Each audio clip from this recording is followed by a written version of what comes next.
Hello, everyone. Thanks again for tuning in to another episode of You Art With Me with your orator, Edik, aka E-Ray. And this is Edik's Art. Thanks, guys, for embarking on another journey with me as I dive into my next episode of the Moose art experience, where I'm sketching out the moose head. And here I go. I'm going to begin. As I spoke to you guys earlier about this whole project, it was very difficult in the beginning. It was going very rocky. But I tuned in and I actually got some favorable work done that I can kind of say, yeah, I like. Again, it was still an ugly process at this point. I wasn't satisfied with the eye and the anatomy of the horn. And at this point, if you're looking at it, you're like, what is this? Is this some kind of space alligator or, some creature that I created or whatnot? But stay tuned. It's going to get better. I promise you. I felt the same way. Again, I wanted to scratch this a bunch of times, but in hindsight, I'm glad I didn't. Glad I suffered through the ugly, so to speak, and I was able to create something that I'm kind of proud of and that I like. Even though there's still some mistakes that I've noticed, and probably artists that are more seasoned than me notice. I tried to fix some of them, and in the words of Bob Ross, made some happy mistakes.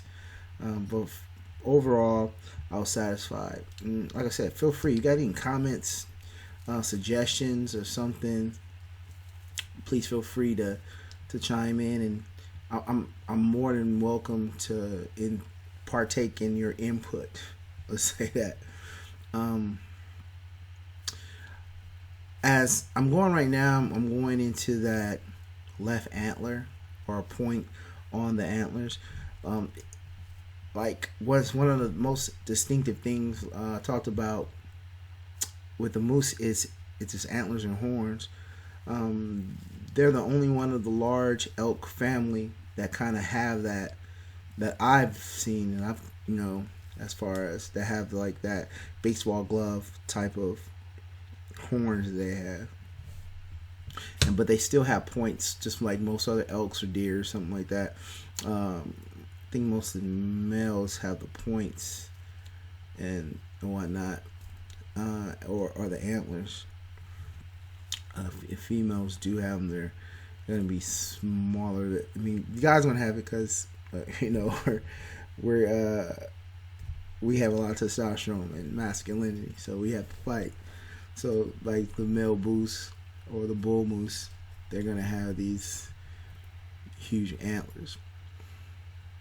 And I probably mentioned this in some of our other, or earlier in the first episode, about how they kind of go through I'm calling it a molting type of deal on their horns. It's like a layer of skin that actually grows fur that grows on their horns or their antlers, and kind of looks like a furry, like a velour type of coating on them. And sometime throughout, I guess, the season, they kind of rub against trees and whatnot, and it kind of comes off, and it looks kind of like some dead skin, or some skin coming off or whatnot. Like I said, so and getting back into the piece, I'm getting a feel for like large shapes, and that's what I'm trying to do. I'm trying to find large shapes that later on I'll go in more detail with them to create illusions that'll fool your eye to make them 3D. Right now it's really looking really flat, and it's not looking the greatest. If I do say, I don't know, everybody's looking like, but stay with me. It's going to get better. And one thing or two I want to do, quick side note, I want to apologize for the last video I did. I was trying a new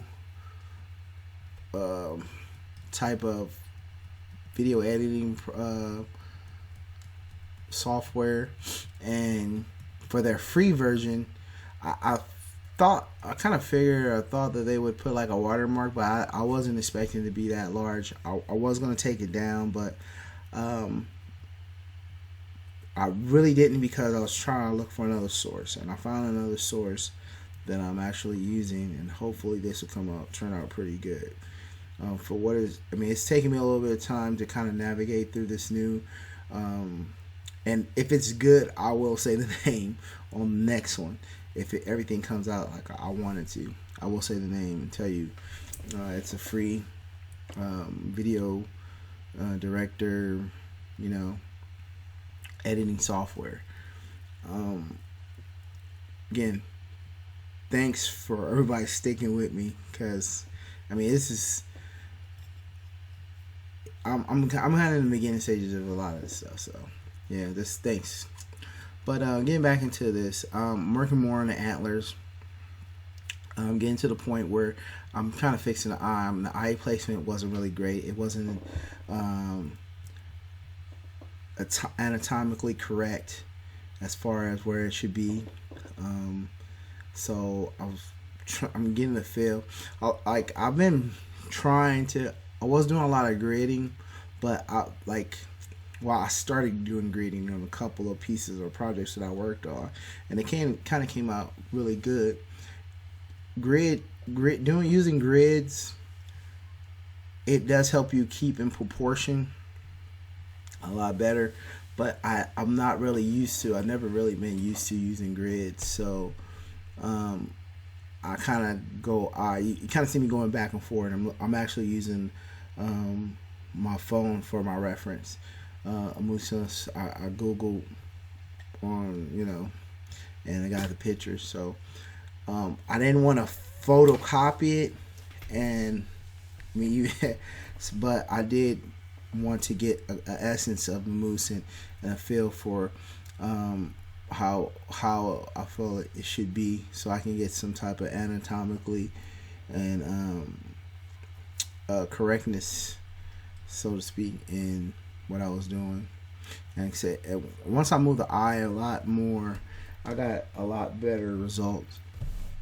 And again, if you go to Lionhead Circle, which is my Instagram page, again, it's all together, Lionhead Circle. You go to the Instagram page, you'll see a picture of the moose that I actually put on there. And I do have You Art With Me, which is my YouTube channel, the new YouTube channel I'm doing, as far as I'm kind of showing people how my art process. And if you like it, tell me you like it, subscribe, and as I do more pieces, I'll post them as well. I want to kind of do some outside pieces too. Maybe this weekend I'll get out if it's pretty sunny and it's not really raining or drizzling. I'll go do something at a local park or whatnot. Again, at kind of around about the next few minutes or so, it's going to be a kind of a turning point for me as far as where I kind of feel that I'm doing a lot better, and this is coming out to be what I want. The rhino, as I talked about, or I'm going to talk about, Todd McFarlane. I was watching a YouTube interview that he was doing on Complex, and he was referring to when he was an illustrator for the Marvel comic books before he started Image, because he and a couple others became the founders of Image comic books. He is the person who did Spawn, but I found it very interesting when he was discussing with the person who was interviewing him. He was expressing how he was going outside the box, and he was doing things that was outside of the norm, and he was making the executive heads a little nervous, and they were like, hey, we're not used to doing this, stay in the lines. So he was one of the person to be an innovator and I, because I don't know if he was the actual first one, but he was one of the first persons to kind of change that style up, where he would take his characters outside of the box. So like I have a border here. It's like I put like a 2-inch border around this page. The page that I'm working on is about an 18 by 24. So I put a 2-inch border around it, and what I wanted to do is kind of go outside of the box and think outside of the box. So I kind of wanted to do it on the Black Rhino, but the Black Rhino I kind of put it in the box, and I gave you a side view. This one I didn't want to give you like a side view, even though the Black Rhino, it does look 3-dimensional. I did put a lot of detail in it, and like the rule of thirds, I kind of put more detail in where I wanted your eye to focus. So when you saw the detail, like the actual eye of the rhino was a lot of focus. That's why I was kind of wanting to scratch this one in the beginning, but I readjusted the eye, and then it started making a lot more sense. So like I said, in a little bit you'll see me getting more detail with it. See me now, I'm still working in the horns and trying to put lines in places where I'm going to put some type of accents to give you a feeling of how the horn is shaped, and some textures in the horn, and kind of make it pop more of 3-dimensional rather than being just so flat. Alright, right now it's real ugly looking, and it's really flat. And again, you see me going with my eraser. I spoke about this again, where I'm trying to find these large shapes, and I know the antlers on the moose are like a glove, like a baseball mitt or whatnot. And so I wanted to give you a feeling of that, and give you like a view where you're seeing that the horns are kind of perpendicular to each other, but you're going to see more of that cupping of like a glove, a catcher's glove, or not even really a catcher's glove, just like a baseball mitt, like curvedness. So I'm trying to give you that kind of 3-dimensional look as well. And again, I'm just working on those horns, and so you can kind of see, or you have that feeling of it. I'm going outside of the lines, as I discussed as well, out of the frame that work that I have. And when I go in, probably not the next one I produce or post, but the one after, you'll see where I'm probably gonna use my brush pen to actually go and darken everything up, put my line work in, and recreate my borders. And I'm gonna have a special surprise on the last one I do for this Moose episode. I wanted to like this has been a teaching process for me, and because I wanted to kind of give up on this several times. Even doing this video, I wanted to give up. Just having a lot of issues working with the new software. As I said, I don't really want to tell you because I want to make sure I actually get it. I've actually recorded. This is probably my 4th time recording over this. So each time, because I'm looking at it and talking you through everything I'm doing. Like right now, I'm going through the eye. If you look, and like I said, this is where about the time where things are starting to change and I'm starting to have a new kind of bringing new life to the piece that I'm working on. I got the eye where it was making sense to me, and just that little part, it meant the world to me. So as far as, okay, I'm going in the right direction, and I can possibly save this piece and make it better. And this is things I'm going on through my head while I'm doing it. So it's kind of therapeutic because I'm kind of zoning out, and like I said, I'm really glad that I stuck with it, and I hope that you're enjoying this whole thing as well. Yeah, it's like I said, this is around a time where I'm giving you I'm trying to give you a feature and give you a sense of bringing it from 2D to 3D. So I want you to feel like these curves, the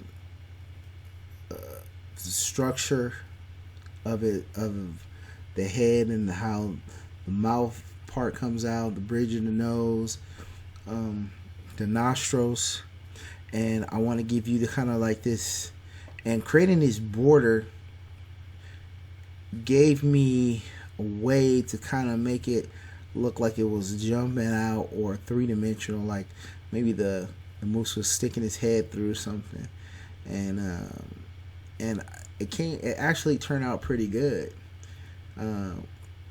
better than I actually really expected it to do, because I was just going to make it kind of like I did the rhino and keep everything into the square. And then I was thinking about, because I had seen that interview with Todd McFarlane like a while back, and I thought about it after the fact that I did the rhino piece.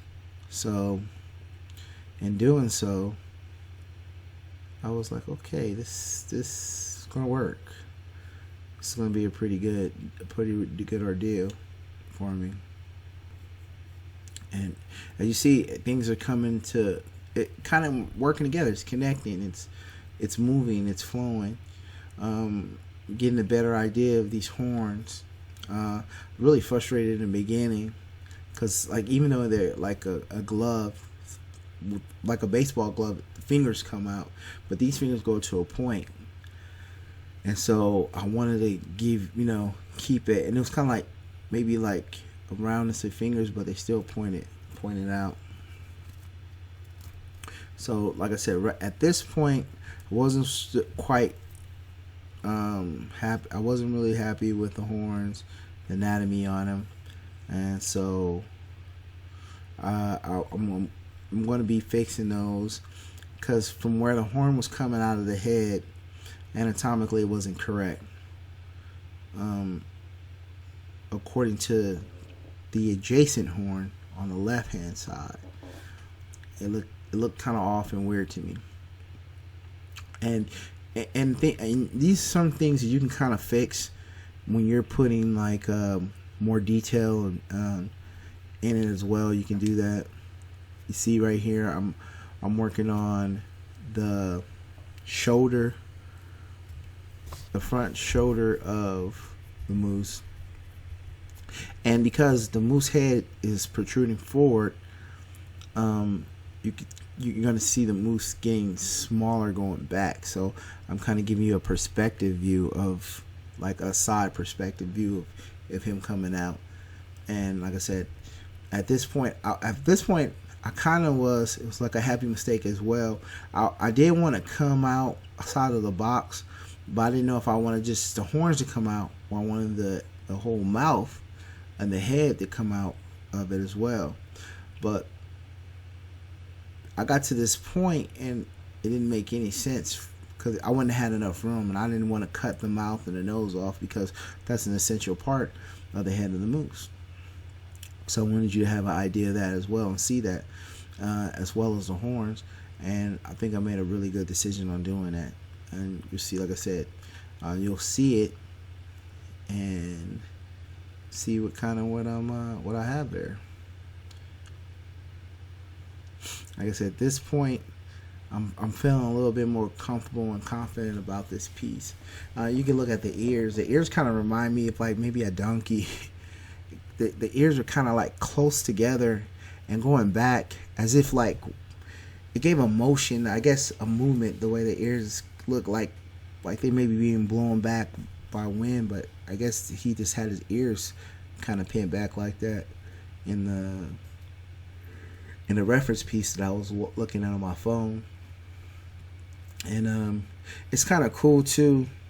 I guess that's why I didn't really need the grid, because if you have a subject piece or a reference piece, and it's like a phone or iPad or something like that, even a computer, you can adjust and make it bigger so you can get more detail out of that one section which you're working on. So like in the eye, I was able to kind of take my fingers and open them and open up that particular area and see the eye and get more depth and detail. Here too, you see me. I'm trying to work more where you um, get some separation between the ear and the antler. And I also kind of noticed that I've been trying to work the actual fur lines and the direction of the fur a little bit on the back of its neck and shoulder. I'm going to go a little bit more right here. I'm going to start giving you a direction of how fur is going to. And see, so right here, I'm really happy again, but the horns I was trying to give you, where you can kind of see. You see, I'm kind of shaving off the top part of that horn to kind of make the top of the head leveled. It does have, and this is where, and I do reference a lot of people because, I mean, I watch like most of us nowadays. We all watch the YouTube videos, and like we're working on something. We have such a great access and library to different things that we want to get into or we're interested in, and we never knew how can you achieve those things. And YouTube is like kind of like helping people out to kind of figure that out. So you got a lot of like jumpstart people jumpstarting and not really having to go to the big expensive schools and art schools and stuff like that, and really creating some great artwork and pieces. So kind of off subject, but what I'm trying to say with Aaron Blaze is he kind of talks about skeleton and making sure, and I hear a lot of artists say that, not just him, but he's just somebody I've been kind of watching recently and appreciating his artwork.